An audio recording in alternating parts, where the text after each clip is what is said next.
इस वक्त रुख करते हैं प्रधानमंत्री मोदी संबोधित कर रहे हैं।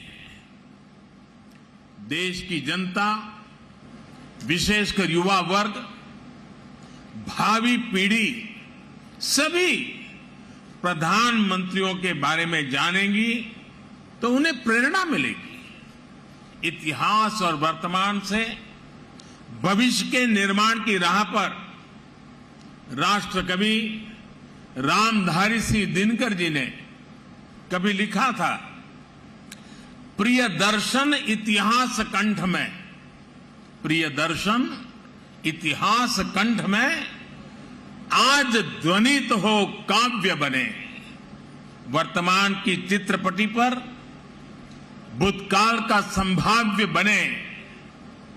भाव ये कि हमारी सांस्कृतिक चेतना में जो गौरवशाली अतीत समाहित है वो काव्य में बदलकर गूंजे। इस देश का संपन्न इतिहास हम वर्तमान पटल पर भी संभव कर सकें। आने वाले 25 वर्ष आजादी का ये अमृत काल देश के लिए बहुत अहम है।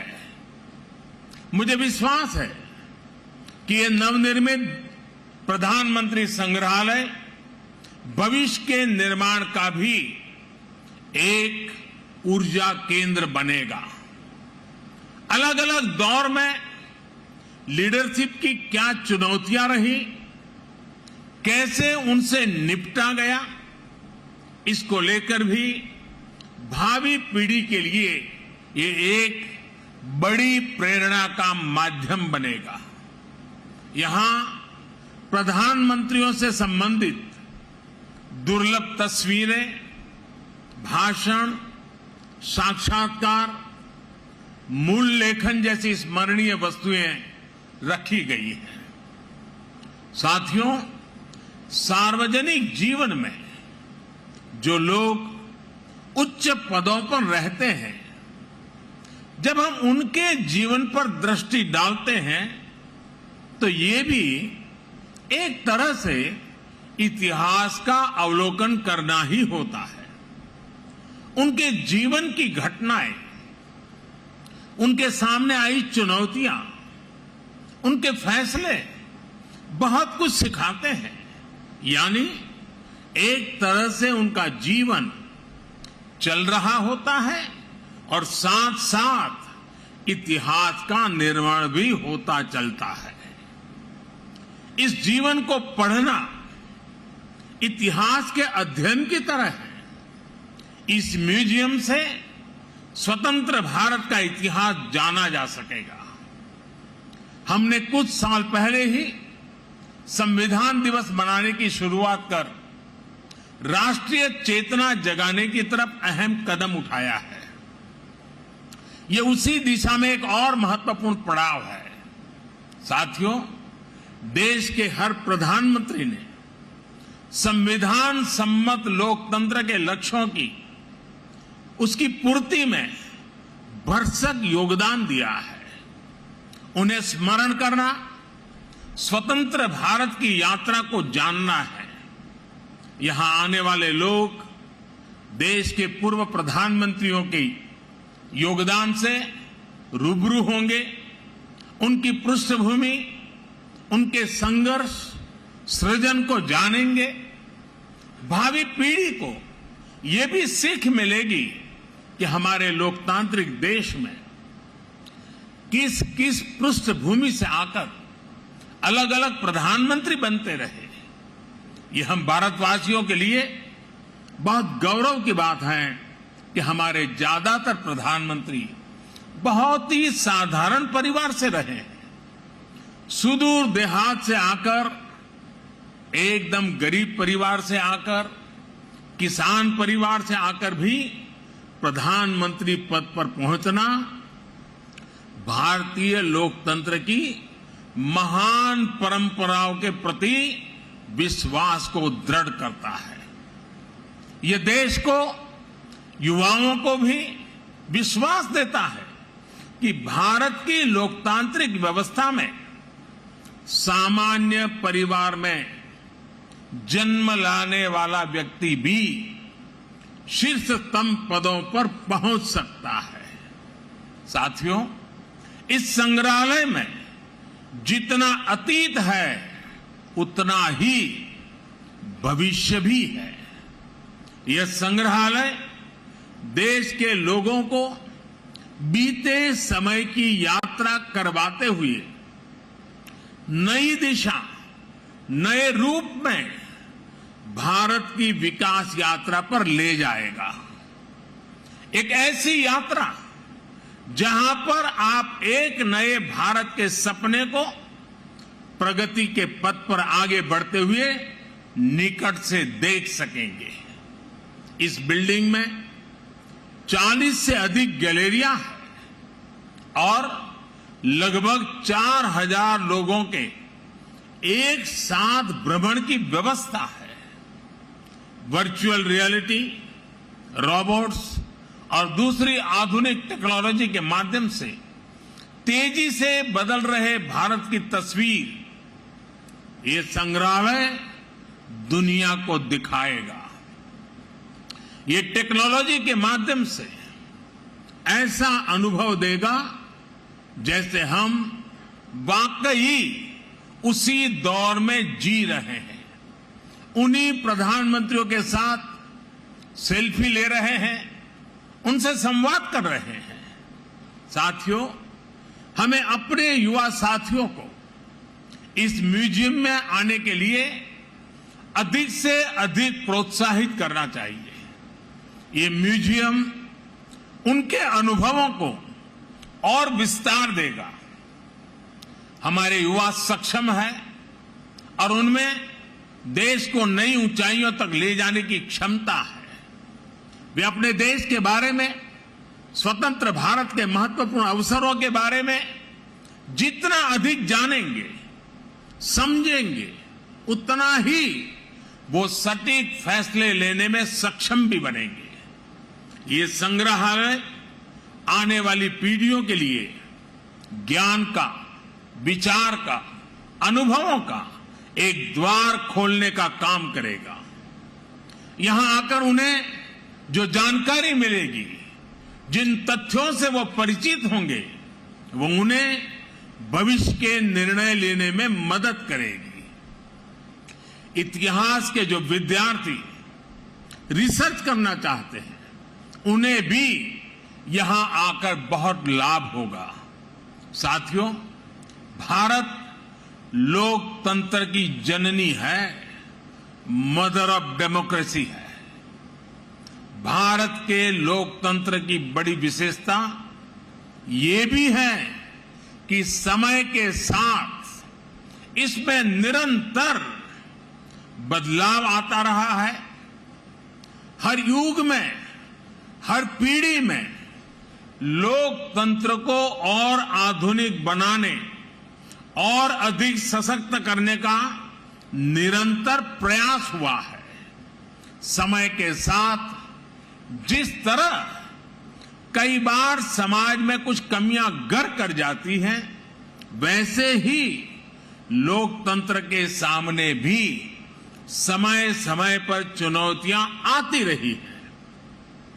इन कमियों को दूर करते रहना, खुद को परिष्कृत करते रहना भारतीय लोकतंत्र की खूबी है और इसमें हर किसी ने अपना योगदान दिया है। एकाध दो अफवाह छोड़ दें तो हमारे यहां लोकतंत्र को लोकतांत्रिक तरीके से मजबूत करने की गौरवशाली परंपरा रही है। इतिहास इसलिए हमारा भी ये दायित्व है कि अपने प्रयासों से हम लोकतंत्र को और ज्यादा मजबूत करते रहें। आज जो भी चुनौतियां हमारे लोकतंत्र के सामने हैं, समय के साथ जो भी कमियां घर कर गई हैं, उन्हें दूर करते हुए हम आगे बढ़े। ये लोकतंत्र की भी इससे हमसे अपेक्षा है और देश की भी हम सभी से अपेक्षा है। आज का यह ऐतिहासिक अवसर लोकतंत्र को सशक्त और समृद्ध करने के संकल्प को दोहराने का भी एक बेहतरीन अवसर है।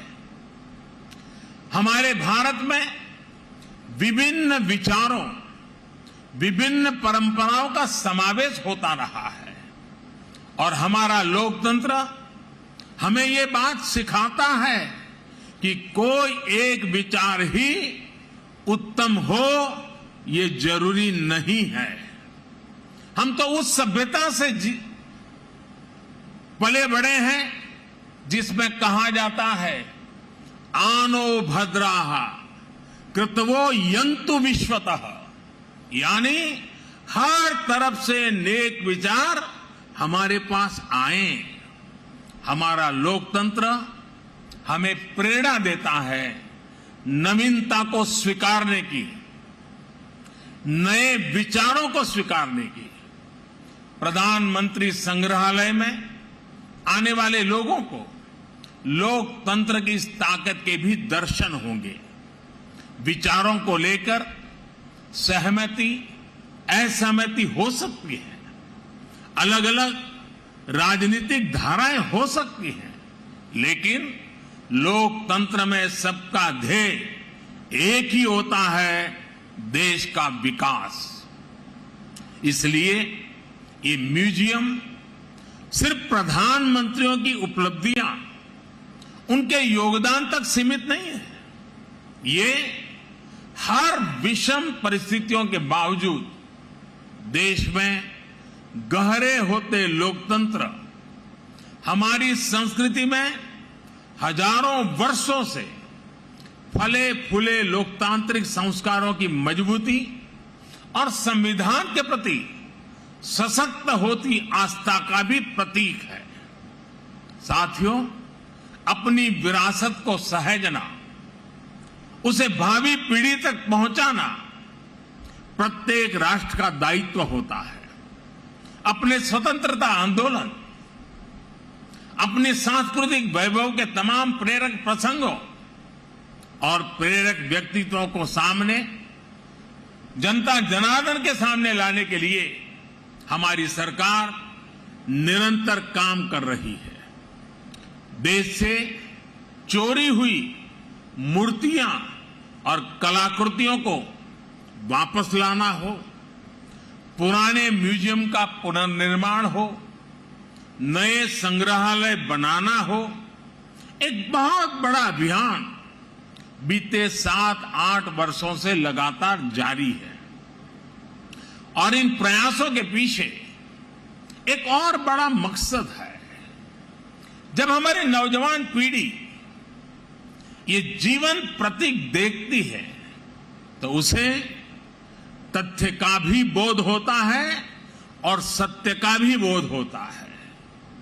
जब कोई जलियांवाला बाग स्मारक को देखता है तो उसे उस आजादी के महत्व का पता चलता है जिसका वो आज आनंद ले रहा है। जब कोई आदिवासी स्वतंत्रता सेनानी संग्रहालय देखता है तो उन्हें पता चलता है कि आजादी के लड़ाई में दूर सुदूर जंगलों में रहने वाले हमारे आदिवासी भाई बहनों ने कैसे हर क्षेत्र का योगदान रहा, हर वर्ग ने अपना सर्वस्व न्योछावर किया। जब कोई क्रांतिकारियों पर बने संग्रहालय को देखता है तो उन्हें एहसास होता है कि देश के लिए बलिदान होने का मतलब क्या होता है। यह हमारी सरकार का सौभाग्य है कि हां, दिल्ली में हमने बाबा साहब की महापरिनिर्वाण स्थली अलीपुर रोड पर बाबा साहब मेमोरियल का निर्माण करवाया है। बाबा साहब आंबेडकर के जो पंच तीर्थ विकसित किए गए हैं वो सामाजिक न्याय और अटूट राष्ट्र निष्ठा के लिए प्रेरणा के केंद्र है। साथियों, यह प्रधानमंत्री संग्रहालय भी लोगों द्वारा चुने गए प्रधानमंत्रियों की विरासत को प्रदर्शित करके सबका प्रयास की भावना का उत्सव मनाता है। इसका जो लोगो है उस पर भी आप सबका जरूर ध्यान होगा। प्रधानमंत्री संग्रहालय का लोगो कुछ इस तरह का है कि उसमें कोटि कोटि भारतीयों के हाथ चक्र को थामे हुए हैं। ये चक्र 24 घंटे निरंतरता का प्रतीक है, समृद्धि के संकल्प के लिए परिश्रम का प्रतीक है। यही वो प्रण है, यही तो वो चेतना है, यही वो ताकत है जो आने वाले 25 वर्षों में भारत के विकास को परिभाषित करने वाली है। साथियों, भारत के इतिहास की महानता से, भारत के समृद्धि काल से हम सभी परिचित रहे हैं। हमें इसका हमेशा बहुत गर्व भी रहा है। भारत की विरासत से और भारत के वर्तमान से विश्व सही रूप में परिचित हो, ये भी उतना ही आवश्यक है। आज जब एक नया वर्ल्ड ऑर्डर उभर रहा है, विश्व भारत को एक आशा और विश्वास भरी नजरों से देख रहा है, तो भारत को भी हर पल नई ऊंचाई पर पहुंचने के लिए अपने प्रयास बढ़ाने होंगे। और ऐसे समय में आजादी के बाद के ये 75 वर्ष, भारत के प्रधानमंत्रियों का कार्यकाल, ये प्रधानमंत्री संग्रहालय हमें निरंतर प्रेरणा देगा। ये संग्रहालय हमारे भीतर भारत के लिए बड़े संकल्पों का बीज बोने का सामर्थ्य रखता है। ये संग्रहालय भारत के भविष्य को बनाने वाले युवाओं में कुछ कर गुजरने की भावना पैदा करेगा। आने वाले समय में यहां जो भी नाम जुड़ेंगे, उनके जो भी काम जुड़ेंगे, उनमें हम सभी एक विकसित भारत के सपने को साकार होने का सुकून ढूंढ पाएंगे। इसके लिए आज मेहनत करने का समय है। आजादी का ये अमृतकाल एकजुट, एक निष्ठ प्रयासों का है। देशवासियों से मेरा आग्रह है कि आप खुद भी आएं और अपने बच्चों को भी इस म्यूजियम का दर्शन कराने जरूर लाएं। इसी आमंत्रण के साथ, इसी आग्रह के साथ एक बार फिर प्रधानमंत्री संग्रहालय की बहुत बहुत बधाई देता हूं। धन्यवाद। बहुत बहुत धन्यवाद माननीय प्रधानमंत्री जी, आपके संदेश का और देशवासियों को ये नायाब सौगात देने का।